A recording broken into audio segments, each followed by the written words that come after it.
45 ans déjà. Et puis, je vais essayer de faire rapide, mais un de mes grands défauts, c'est justement la synthèse. C'est pas grave, Faire vas-y, rapide. éclate-toi. N'hésite pas à parler un petit peu fort parce que peut-être tu sais Ouais. que... Donc il y a des années de ça, j'étais éducatrice. Alors je le précise parce que tout est lié, hein, toujours. Et donc j'avais une réflexion sur l'humain, la dimension sociale, etc., l'aide, l'entraide. Et puis toujours, depuis que j'étais enfant, je me suis intéressée à la nature, la compréhension des écosystèmes, avec des erreurs que j'ai faites et puis des réussites, mais toujours une démarche un peu expérimentale dans ce que je fais. Tes erreurs.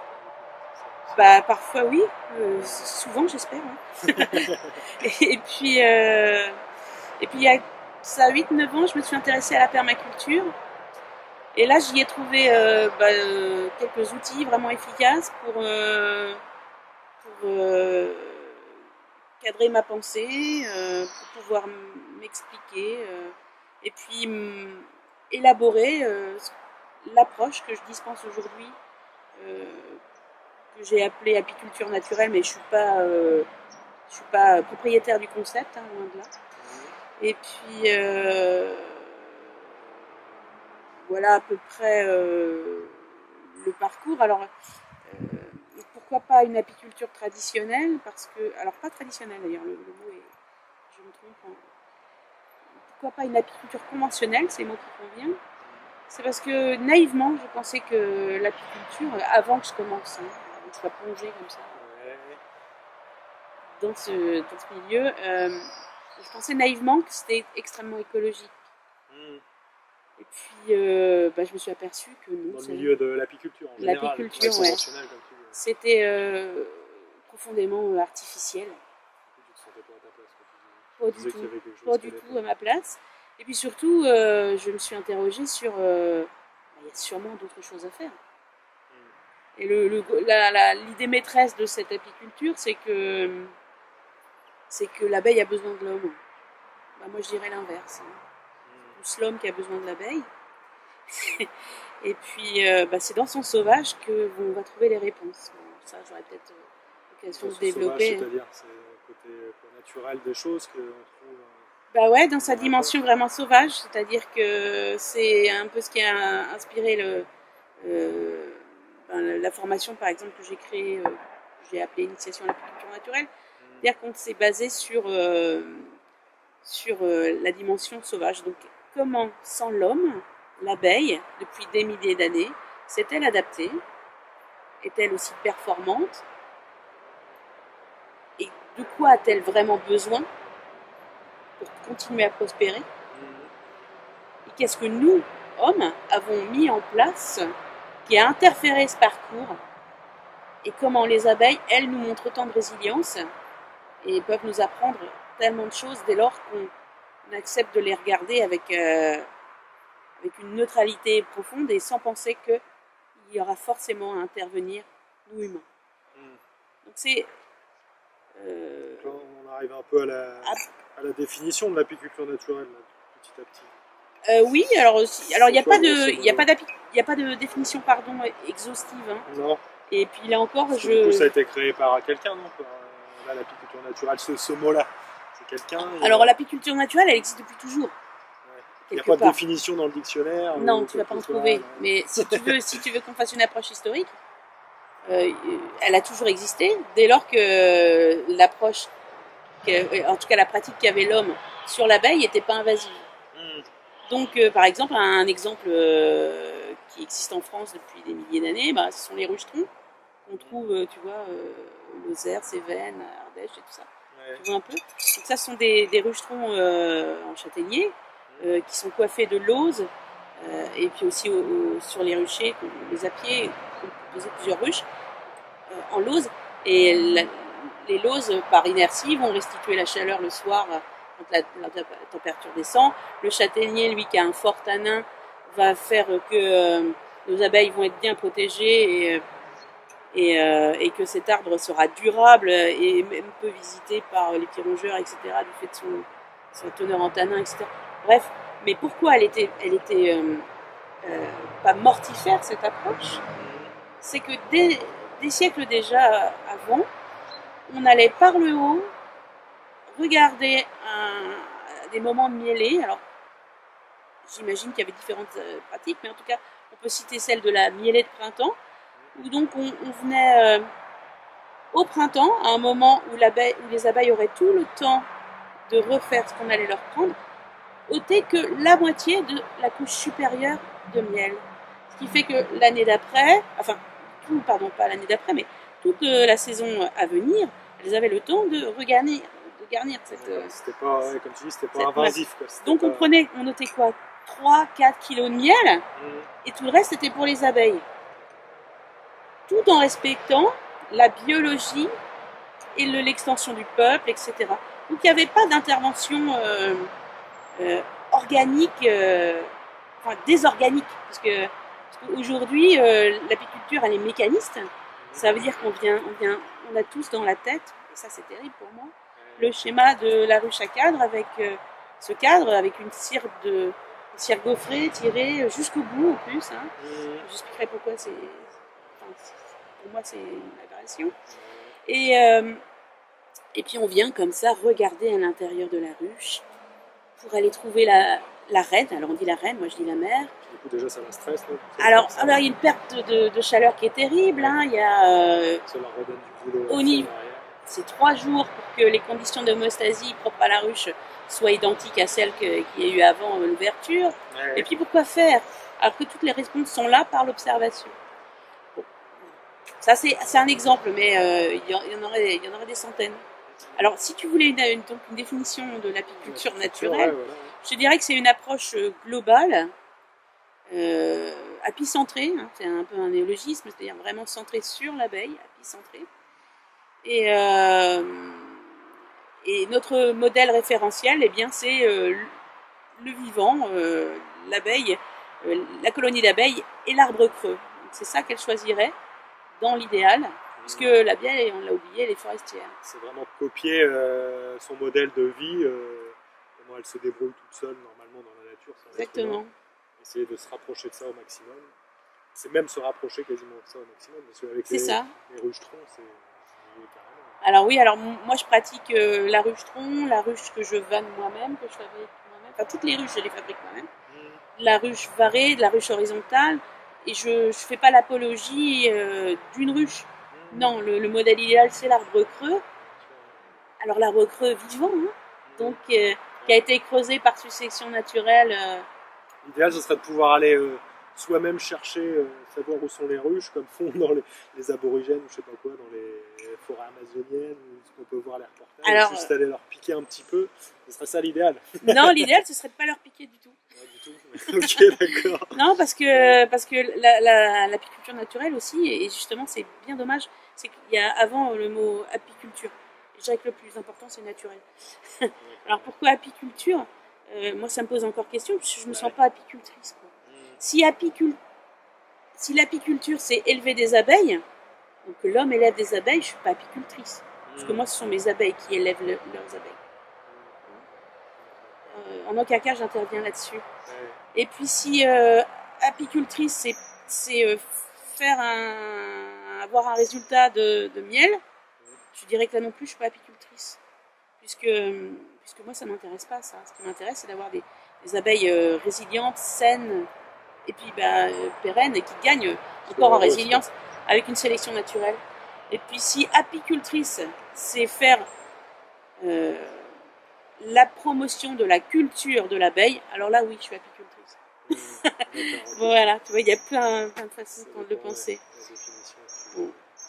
Mais je sais pas si le mot qui me correspond existe, je ne l'ai pas encore inventé en tout cas. D'accord, ok.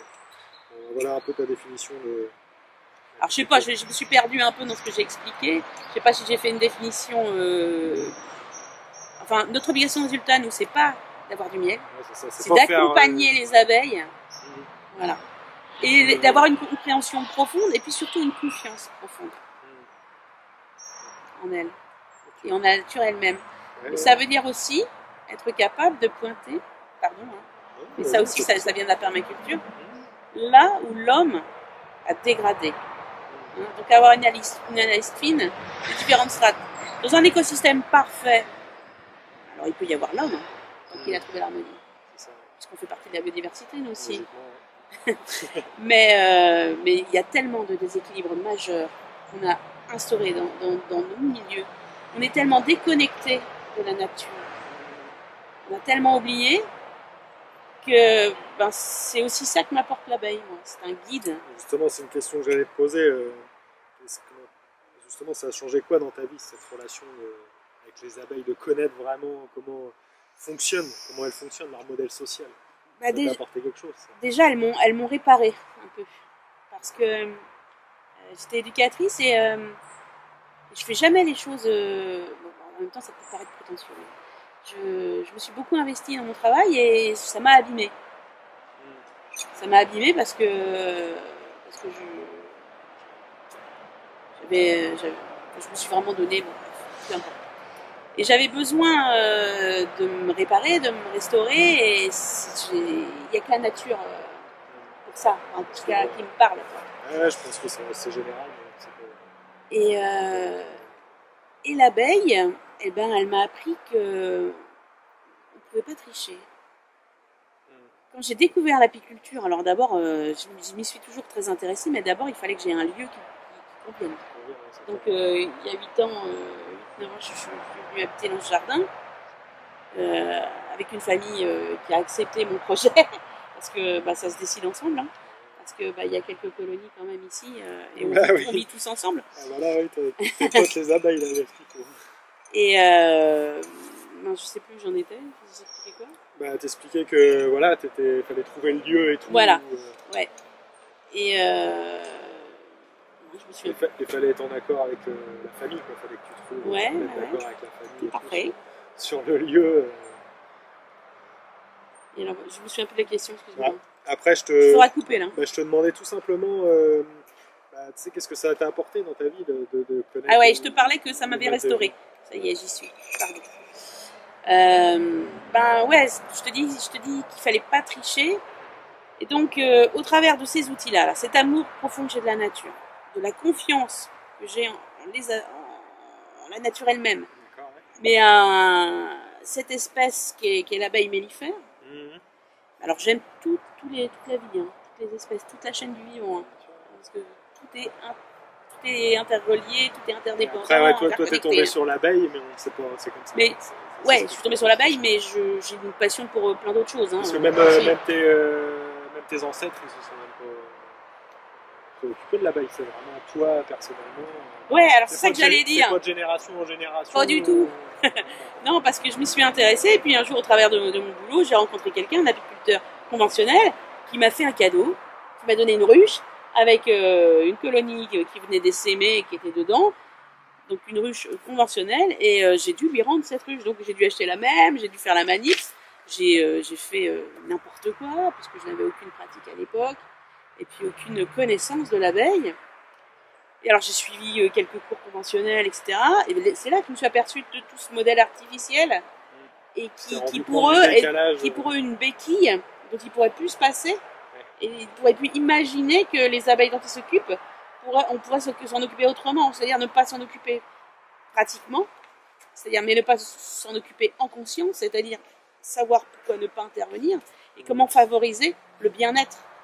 Donc repartir de ce que je te disais, le référentiel, l'élément originel qui est l'arbre creux dans son idéal, dans la verticalité, sur un petit volume intérieur, on est de 40-50 litres, quelque chose de confiné. Alors tu as la première peau qui est l'écorce de l'arbre qui va protéger, assurer la défense. Alors dans l'idéal, là encore, les abeilles auraient choisi un trou qui soit petit et très en hauteur. Ça c'est par rapport à son histoire et son histoire dans la prédation, hein, les ours, les hommes, les blaireaux. En Afrique, c'est encore très présent, le blaireau. Ah ouais? Ouais. Là aussi, on en voit un peu, mais moi, chaque fois que je les vois, ils sont sur la route couchée. Mince. Ouais. Et puis, alors après, donc, une réflexion profonde sur comment l'abeille, dans tous ses savoir-faire, dans toutes ses compétences, dans son unité, elle a trouvé quasiment les réponses à à la pérennité, quoi, à Toi, l'éternel. du coup, ça, c'était un modèle pour toi, alors. Est-ce que c'est ça aussi que je veux en venir, c'est est-ce que vraiment leur modèle de vie, toi, tu l'as aussi, t'as copié certaines choses Dans ma vie à moi? dans ta vie à toi, avec tes relations, parce que c'est. Alors, je sais pas si j'ai copié des choses. En tout cas, oui, c'était le point là-dessus où j'ai dérapé au départ, c'est que elles m'ont montré qu'il y avait de l'espoir. Voilà, c'est ça. Okay. Toujours, cool. Toujours. Et je dis, il y a un exemple de dingue en la vie, parce que j'ai été aussi. Tu vois, j'ai regardé ton témoignage avec Nicolas Pézeril, il parle de souffrance et pas mal de fois. Bah, je me reconnais dans ce qu'il dit. Parce que quand la nature, c'est ma famille, quoi. Et je suis tellement agressée par les gestes qu'on a de maltraitance envers notre planète, bah que ouais, ça m'a vachement altérée, tu vois. Et ces abeilles, elles me tirent vers le haut, quoi. Il y a un message d'espoir qui est extraordinaire. Et je dirais que l'exemple le plus frappant, le plus important, enfin le plus démonstratif, hein, c'est celui de l'essaimage. Alors, l'essaimage, c'est un moment de reproduction des colonies d'abeilles. Alors, il s'explique par plusieurs facteurs, mais c'est avant tout parce que l'abeille est connectée au vivant, à l'extérieur, de façon absolument parfaite.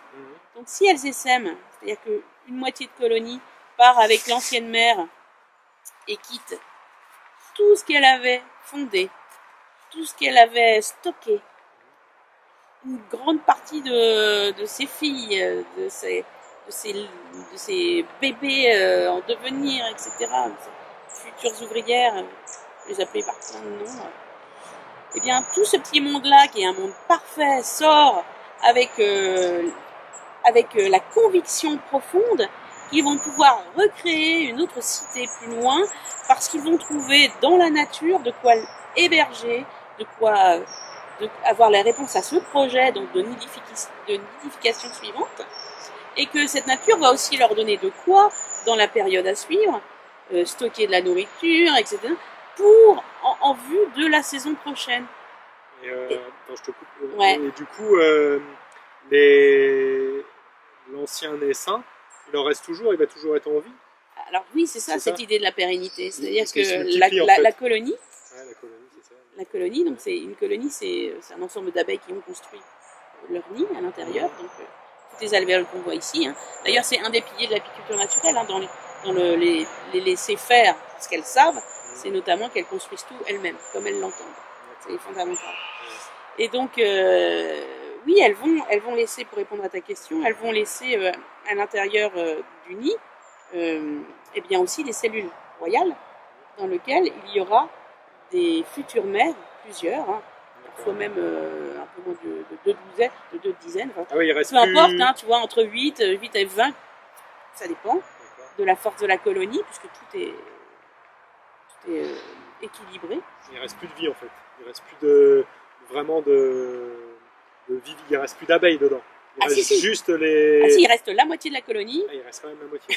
Ouais. Okay. Plusieurs cellules royales, parce que il peut se passer différentes choses, donc pour que ce projet et que cette colonie source, enfin pas la source, celle qui existait puisse continuer d'exister, et celle qui est partie puisse continuer d'exister avec l'ancienne mère qui contient encore en elle suffisamment de potentiel de ponte, donc spermatozoïdes et ovocytes, pour assurer la nidification. Les deux, dans un milieu parfait, ne peuvent pas. Il ne peut pas y avoir d'entrave à cette vie. Bon, sauf qu'on sait que c'est pas la réalité, puisque aujourd'hui, des abeilles mellifères, il n'y en a pas partout, et heureusement, parce qu'avoir trop d'abeilles, ce serait pas une bonne idée non plus, pour le reste des insectes, et il faut que la ressource florale, etc., répondent à leurs besoins. Ça, c'est fondamental aussi dans l'approche de l'apiculture naturelle. En tout cas, c'est ça. Ce message d'espoir, il est dingue, quoi. On maltraite nos abeilles. Il y a des pesticides, on déforeste, on urbanise, etc., monoculture, pesticides.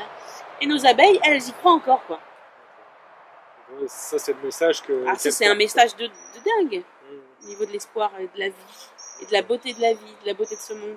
C'est ce qu'elles peuvent nous apprendre. Oui, alors ça, puis plein d'autres choses. Ouais. Plein d'autres choses, parce qu'elles ont une... C'est sur le modèle social, il y a bien quelque chose, non, quand même. Il y a des centaines de choses. Bah, elles nous apprennent la coopération. On ne peut pas vivre... L'abeille est un insecte social, hein, donc par définition, jamais le peuple s'éteint complètement. Il se réduit à l'hiver, s'étend au printemps et un peu à l'été. Et donc il y a un groupe, il y a une unité. On parle de super-organisme en Angleterre, ils parlent même de one being, l'être abeille, tu vois. Donc c'est une colonie, c'est un individu avec un projet de vie, quoi. Ça peut paraître fou, mais c'est une réalité. Et oui, la coopération ensemble, elles vont garnir, fabriquer, par exemple, tout ce qu'on voit ici, toutes ces constructions. Et donc, dans le modèle originel, qui est celui de l'arbre creux, elles forment une boule. Les seins arrivent. Alors d'abord, elles se posent près de la ruche source. Puis elles dépêchent 5 à 10% de la population de l'essaim même en exploratrices. Et elles vont aller regarder avec un potentiel, une connaissance acquise, archaïque, ce qui va convenir le mieux à la nidification. Puis elles vont revenir comme ça, puis il va y avoir un débat. Elles se parlent entre elles et tout. Hein. Alors il y a une communication incroyable, hein, sous différentes formes, hein, qui est phéromonale, donc chimique, mais aussi comportementale. Et donc là, on va... Il y a encore plein de choses à apprendre de ça, justement. Ah ouais. Il n'y a rien de... Ah bah, y a des... C'est tout neuf, quoi. Bah, c'est tout neuf. Il y a quand même plusieurs dizaines d'années quand même qu'il y a des connaissances, normalement avec notamment avec Carbon Frisch, hein, qui a appris pas mal justement sur la communication comportementale, la danse en 8, tout ça. Ouais. Bon, et après on continue d'apprendre tout le temps. De toute façon, il faut se remettre en question. Hein. Si elle nous apprend aussi autre chose, c'est l'humilité, hein, l'abeille. Ouais, parce qu'on pense être tout pensant, et ça c'est terrible. Non, elle nous apprend ça. Et donc, je t'expliquais, je crois, les sémages. Donc, il y a une communication comportementale et chimique. Et puis, il va y avoir une danse en 8. Et puis, ensemble, il va y avoir une réflexion, mais avec toujours un but commun, hein, qui est celui du bien-être global de la colonie, de l'ensemble des êtres et des individus qui la composent. T'as vu ? Ouais. Une coqueline qui arrive. Et puis dès lors que la décision la plus sérieuse s'instaure, eh bien tout le monde part d'un coup. Et puis là, elles vont, dans l'idéal, regagner cet arbre creux. Encore faut-il qu'il y en ait encore. C'est à nous, hommes aussi, de